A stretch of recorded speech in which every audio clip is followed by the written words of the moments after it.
Selanjutnya, bab 16, bagaimana mempertahankan kebiasaan baik setiap hari.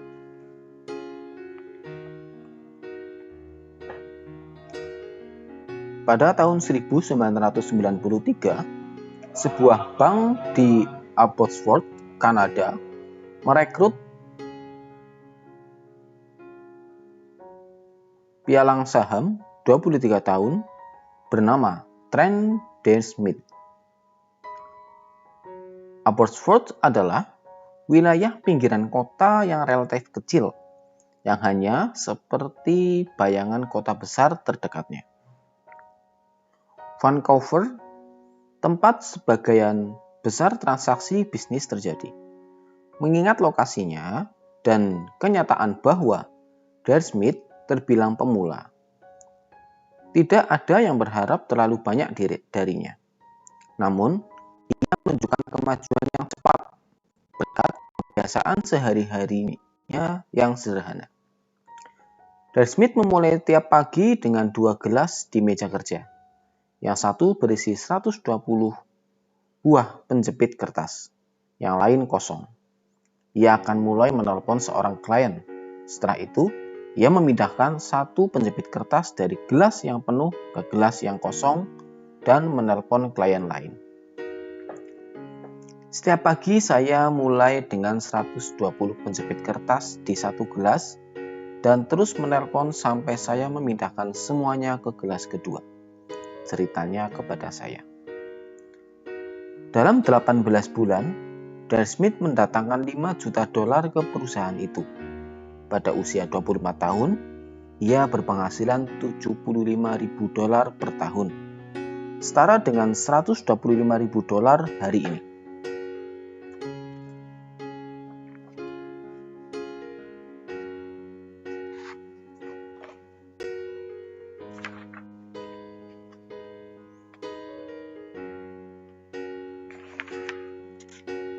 Tidak lama setelahnya, ia pindah ke sebuah perusahaan lain dengan gaji jutaan dolar.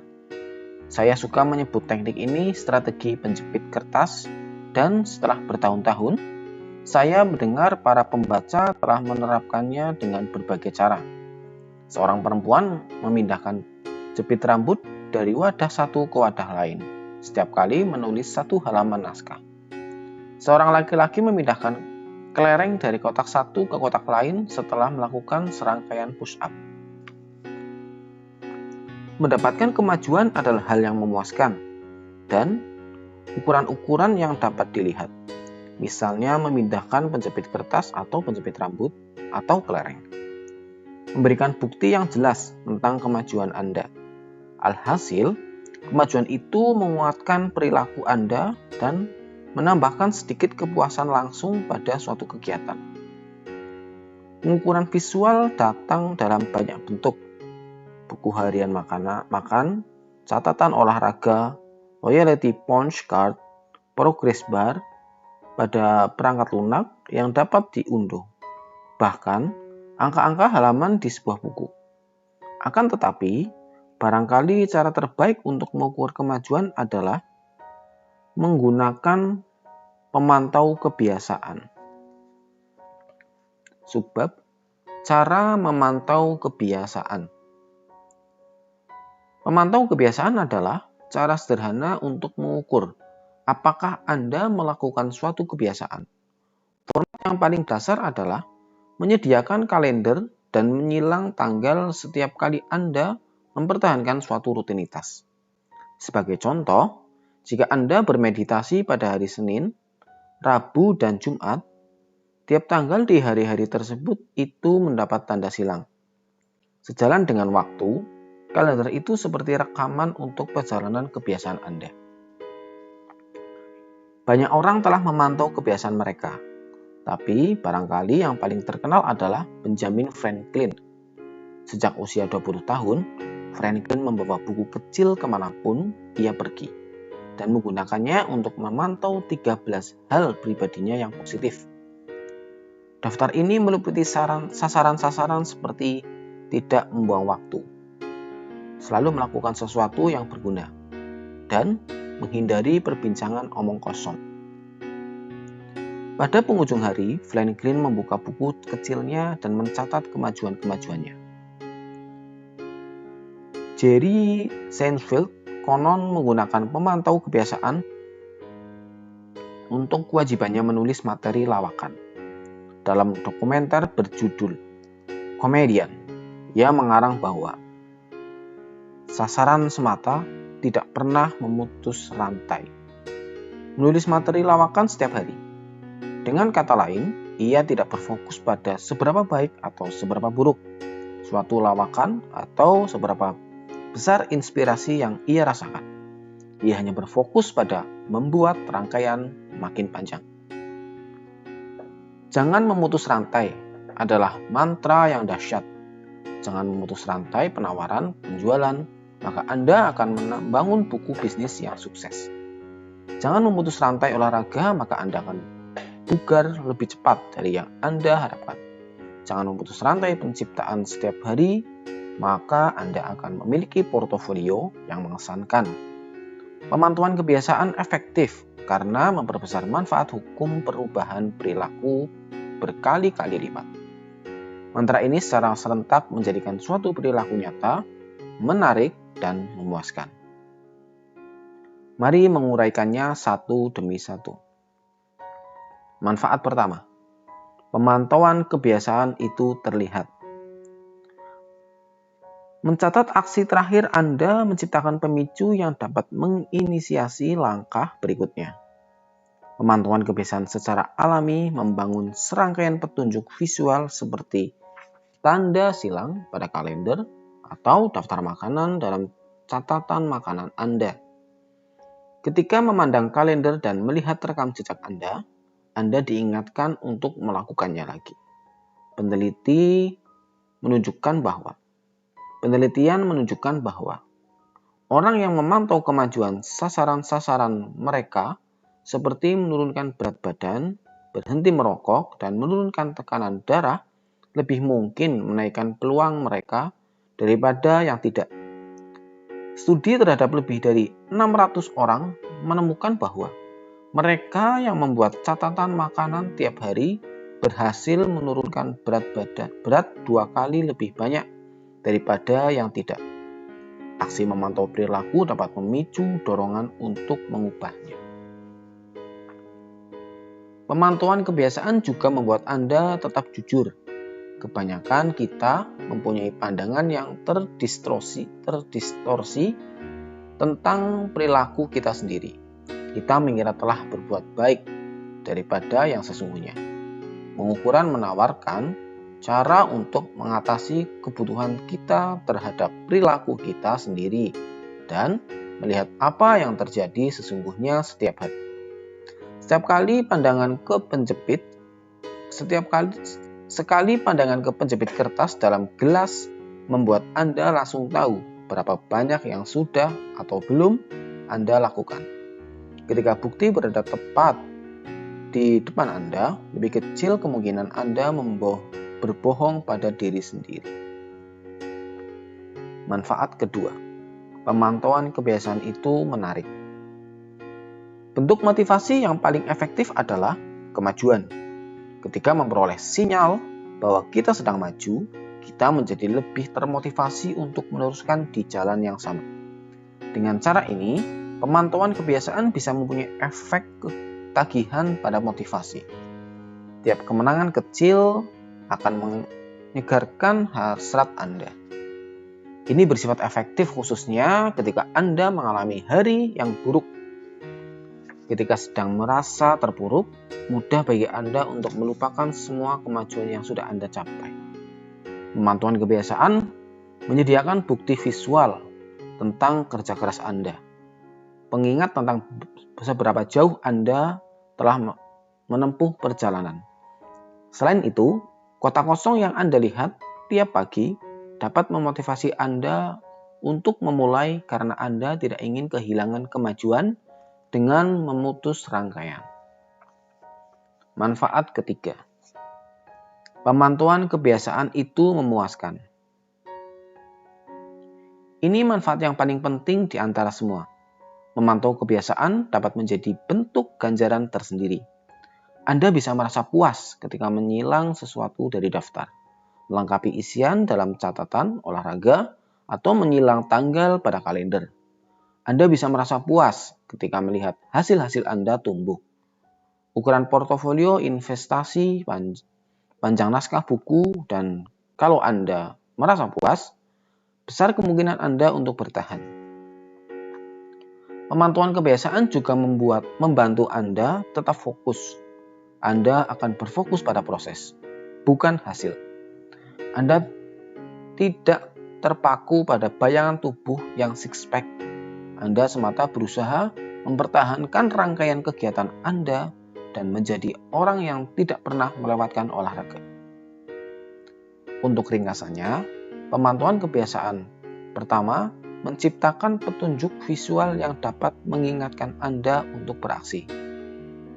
Kedua, sesuai sifat dasarnya, memotivasi karena Anda menyaksikan kemajuan yang Anda buat dan tidak ingin kehilangan jerih payah. Dan terakhir, ketiga, terasa memuaskan setiap kali Anda mencatat peristiwa sukses dalam kebiasaan Anda. Lebih lanjut, pemantauan kebiasaan menyediakan bukti visual bahwa Anda telah memilih tipe orang yang ingin Anda tiru. Untuk pemberian ganjaran langsung dan tersirat yang sangat menyenangkan. Anda mungkin penasaran kalau pemantauan kebiasaan sangat bermanfaat. Mengapa saya harus menunggu begitu lama untuk membahasnya? Terlepas dari semua manfaat itu, saya baru membahasnya sekarang karena alasan sederhana. Banyak orang menolak gagasan memantau dan membuat pengukuran. Rasanya bisa seperti beban karena memaksa Anda menjalani dua kebiasaan sekaligus. Kebiasaan yang sedang coba dibangun dan kebiasaan memantaunya. Menghitung kalori terkesan sebagai sesuatu yang merepotkan ketika mengikuti diet saja sudah menguras tenaga. Mencatat setiap penawaran penjualan terkesan menambah pekerjaan, sementara banyak yang harus Anda lakukan. Rasanya lebih mudah mengatakan, aku cuma akan makan lebih sedikit, atau aku akan berusaha lebih keras lagi, atau aku akan ingat untuk melakukannya. Sesuai dugaan, banyak orang mengatakan hal berikut kepada saya. Saya punya catatan harian untuk keputusan, tapi saya berharap dapat lebih memanfaatkannya. Atau saya mencatat kegiatan olahraga selama seminggu, tapi lalu berhenti. Saya juga pernah seperti itu. Saya pernah membuat catatan makan untuk memantau asupan kalori. Saya berusaha melakukannya untuk satu acara makan, tapi lalu berhenti. Memantau tidak bagi semua orang. Dan kita tidak perlu mengukur semua hidup. Akan tetapi, hampir semua orang yang bisa mendapatkan manfaat darinya. Bahkan seandainya hanya sementara, apa yang bisa dilakukan agar memantau menjadi lebih mudah? Pertama, setiap kali mungkin, pengukuran harus otomatis. Anda barangkali terkejut sendiri melihat betapa banyak pemantauan yang Anda lakukan tanpa menyadarinya.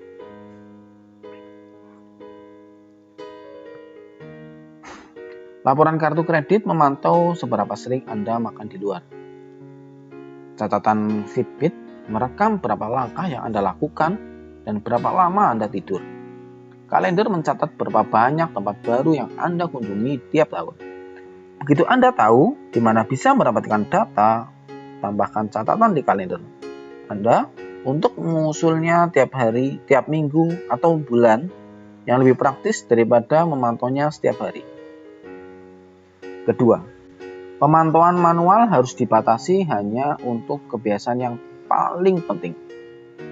Lebih baik memantau kebiasaan secara konsisten daripada memantau 10 kebiasaan secara sporadis. Akhirnya, catatlah tiap pengukuran secara langsung setelah kebiasaan dilakukan.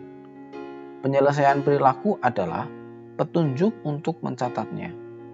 Pendekatan ini memungkinkan Anda menggabungkan metode menumpuk kebiasaan yang dibahas di bab 5 dengan memantau kebiasaan.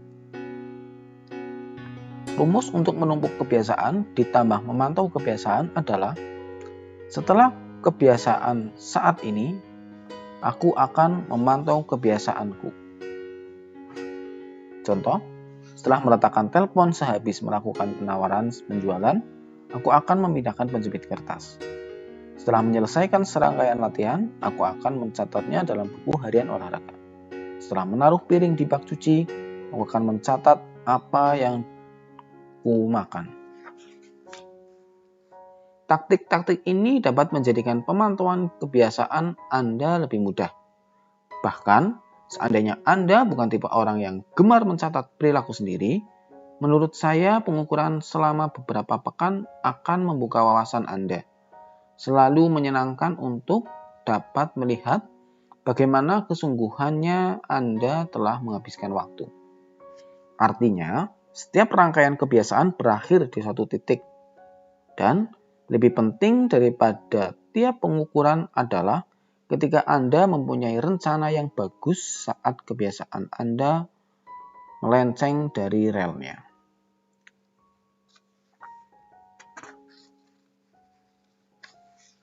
Subbab berikutnya, cara pulih dengan cepat ketika rangkaian kebiasaan Anda terputus. Tak peduli seberapa konsisten Anda dengan kebiasaan Anda.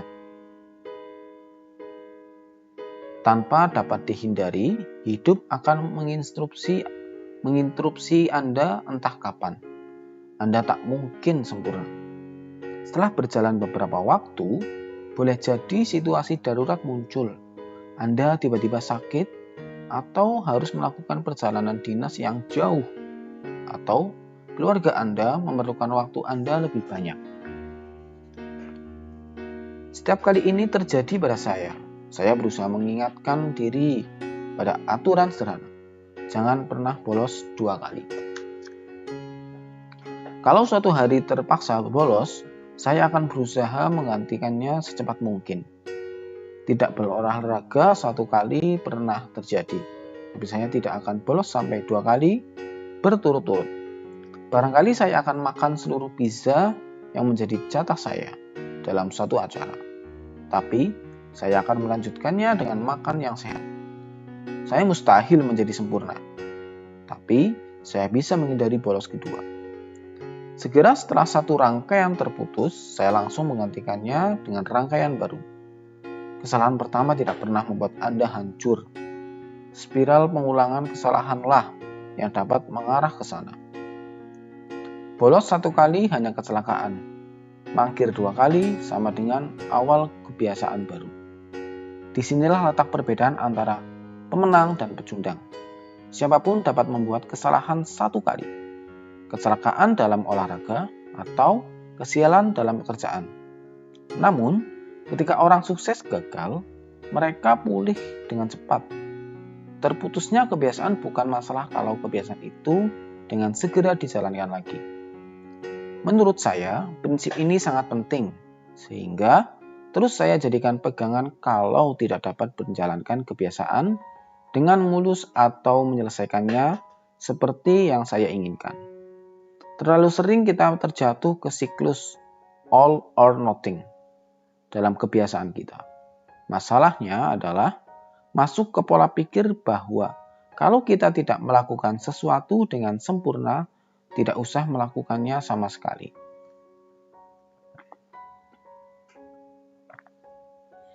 Anda tidak sadar betapa berharga tindakan sekedar datang ke tempat latihan pada hari-hari sial atau sibuk. Rugi karena bolos lebih besar daripada keuntungan jika Anda berusaha bangkit lagi. Jika Anda mulai dengan $100, lalu mendapat untung 50%, uang Anda menjadi $150. Akan tetapi, Anda hanya perlu rugi 33% untuk membawa kembali ke $100. Dengan kata lain, menghindari rugi 33% sama berharganya dengan meraih keuntungan 50%. Seperti dikatakan oleh Carly Munger, aturan pertama dalam penggabungan atau compounding, jangan pernah menginterupsi kalau tidak terpaksa. Itulah sebabnya berlatih, meskipun buruk, tetap paling penting. Tetap berlatih meskipun tidak maksimal berfungsi mempertahankan manfaat yang telah terkumpul dari hari-hari latihan terdahulu. Cukup melakukan sesuatu 10 kali squat, 5 kali sprint, atau yang lain. Akan sangat berharga. Jangan sampai tidak berusaha sama sekali. Jangan sia-siakan hasil yang sudah terkumpul selama ini. Selanjutnya, masalahnya tidak selalu terkait dengan yang terjadi selama olahraga. Yang penting, Anda menjadi tipe orang yang tidak pernah bolos latihan. Berlatih ketika Anda merasa baik memang mudah. Tapi yang paling penting adalah tetap datang ketika Anda sedang tidak bersemangat melakukannya. Bahkan jika yang Anda lakukan lebih sedikit dari yang diharapkan. Berolahraga selama 5 menit mungkin tidak membuat performa Anda lebih baik. Tapi identitas Anda ditegaskan kembali. Siklus all or nothing pada perubahan perilaku hanya salah satu jebakan yang dapat merusak kebiasaan Anda. Bahaya lain yang mungkin, terutama jika Anda menggunakan pemantauan kebiasaan, adalah mengukur sesuatu yang keliru. Subbab, tahu kapan harus dan kapan tidak boleh memantau kebiasaan. Misalkan Anda mengoperasikan restoran dan ingin tahu apakah chef Anda bekerja dengan baik. Salah satu cara untuk mengukur kesuksesan adalah memantau berapa banyak pelanggan yang datang untuk makan di situ tiap hari. Jika banyak pelanggan yang datang, berarti makanannya enak. Kalau hanya sedikit yang datang, pasti ada yang salah. Kendati demikian, satu pengukuran ini pendapatan harian hanya memberikan gambaran terbatas tentang apa yang sesungguhnya sedang terjadi. Hanya karena seseorang datang dan membayar apa yang dimakannya, tidak berarti ia menikmati hidangan di situ. Bahkan pelanggan yang kecewa tidak mungkin pulang begitu saja tanpa membayar. Dalam kenyataan, jika Anda hanya mengukur pendapatan, makanan yang disajikan mungkin memburuk, tapi Anda mengimbanginya dengan meningkatkan pemasaran atau pemberian diskon misalnya. Sebaliknya, mungkin lebih efektif memantau berapa banyak pelanggan yang menghabiskan hidangan atau barangkali berapa persen pelanggan yang meninggalkan tip cukup besar. Sisi gelap dari pemantauan perilaku tertentu adalah kita digerakkan oleh angka, bukan tujuan di balik angka itu. Bila kesuksesan Anda diukur berdasarkan pendapatan per kuartal, Anda akan mengoptimalkan penjualan, pendapatan, dan akuntansi untuk pendapatan per kuartal. Bila kesuksesan Anda diukur dengan angka yang lebih rendah pada skala, Anda akan mengoptimalkan angka yang lebih rendah pada skala. Bahkan, seandainya itu berarti melakukan crash diet, minum jus pembersih, dan menelan pil pembuang lemak.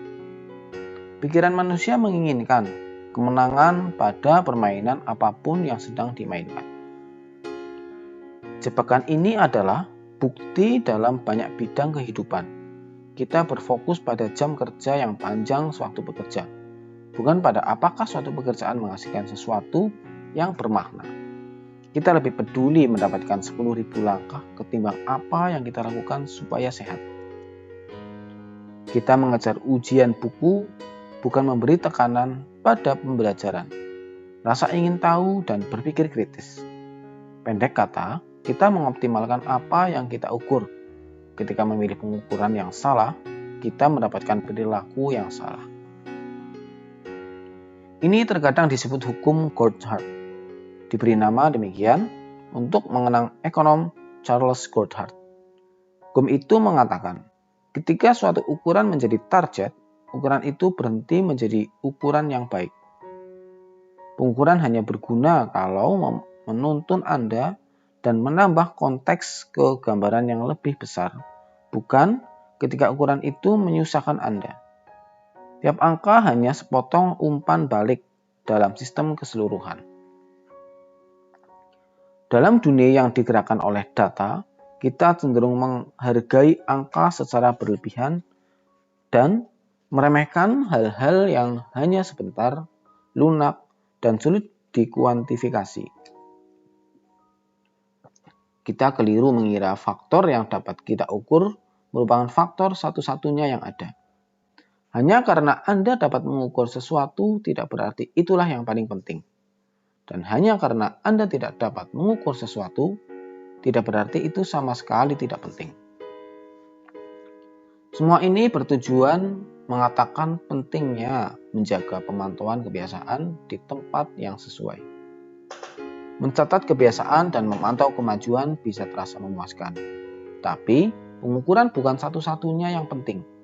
Lebih lanjut, Anda banyak cara untuk mengukur kemajuan dan kadang ada baiknya memindahkan fokus pada sesuatu yang sama sekali berbeda. Ini sebabnya kemenangan-kemenangan tak berskala bisa efektif untuk menurunkan berat badan. Angka pada timbangan mungkin keras kepala. Jadi, jika Anda hanya berfokus pada angka itu, motivasi Anda akan menurun. Namun, Anda mungkin melihat bahwa kulit Anda terlihat lebih baik atau Anda bangun lebih pagi atau gairah seks Anda meningkat. Semua ini adalah cara yang sahih untuk memantau keperbaikan. Jika Anda tidak merasa termotivasi oleh angka pada timbangan, barangkali sudah waktunya berfokus pada pengukuran yang berbeda, yang memberi Anda lebih banyak sinyal kemajuan. Tak peduli bagaimana Anda mengukur perbaikan Anda, pemantauan kebiasaan menawarkan cara sederhana untuk menjadikan kebiasaan Anda lebih memuaskan. Tiap pengukuran menyediakan sedikit bukti kecil bahwa Anda bergerak ke arah yang benar dan ada kenikmatan langsung meski sebentar untuk pekerjaan yang dijalankan dengan baik. Ringkasan bab pertama, salah satu perasaan yang paling memuaskan adalah perasaan bahwa kita mengalami kemajuan. Kedua, pemantauan kebiasaan adalah cara sederhana untuk mengukur apakah Anda melakukan kebiasaan, misalnya membuat tanda silang pada kalender. Ringkasan bab 3, pemantauan kebiasaan dan bentuk pengukuran visual lain dapat menjadikan kebiasaan Anda memuaskan dengan menyediakan bukti yang jelas tentang kemajuan Anda. Ringkasan bab keempat, jangan memutus rantai. Cobalah mempertahankan rangkaian kebiasaan tetap berjalan. Ringkasan bab kelima, jangan pernah membolos atau mangkir 2 kali. Kalau Anda mangkir pada 1 hari, cobalah kembali ke jalan yang benar secepat mungkin. Ringkasan bab terakhir, hanya karena Anda dapat mengukur sesuatu tidak berarti ukuran adalah yang paling penting. Demikian pembacaan bab 16, bagaimana mempertahankan kebiasaan baik setiap hari. Selanjutnya, saya akan membacakan bab 17, bagaimana mitra akuntabilitas dapat mengubah segalanya, akan dibacakan di video berikutnya.